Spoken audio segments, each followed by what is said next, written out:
Hi, my name is Kylie and I'm currently a biology pre-physical therapy student at Walsh University, and I'm here at the Ohio State University College of Food, Agriculture, and Environmental Sciences, and I'm going to take you along with me today to learn how to identify the Canada anemone flower. We are going to use our Newcomb's Wildflower Guide to help us do so.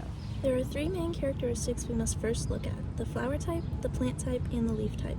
For the flower type, we must decide if the flower is irregular or regular. Irregular flowers have bilateral symmetry, which means there is only one way to split it evenly, while regular flowers have radial symmetry, which means it can be split evenly multiple ways. As we can see, this flower has 5 equal parts, so we are going to consider it to be a regular flower with 5 parts. Next is the plant type. We are looking to see if the flower has basal leaves, which are leaves at the base of the stem, alternate leaves, or opposite or whorled leaves, which are usually more than 2 leaves that stem from the same central point on the stem. Looking here at these leaves, we are going to consider them to be whorled, since there are multiple that extend off the same point of the stem.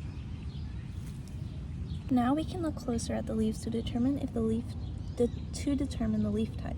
We must decide if the leaves are entire or smooth around the margins, if the leaves are toothed or lobed, or if the leaves are divided, which means there is more than one leaf blade and instead has multiple leaflets coming off each branching stem. With this plant, we see that the edges are rough and rigidy, so we're going to call these toothed leaves. Now that we have assessed these 3 main characteristics, we are going to look at the first page in the Newcomb's Guide. It is labeled the 3 classifications. We are going to use this page to help us figure out the group number for this flower. So, our regular flowers with 5 parts will be 5, whorled leaves will be 4, and the toothed leaves will be 3. Now we will turn a few pages in to find 543 on the left-hand side of the page. Now I have turned a few pages into page 8 and I found 543 on the left-hand side.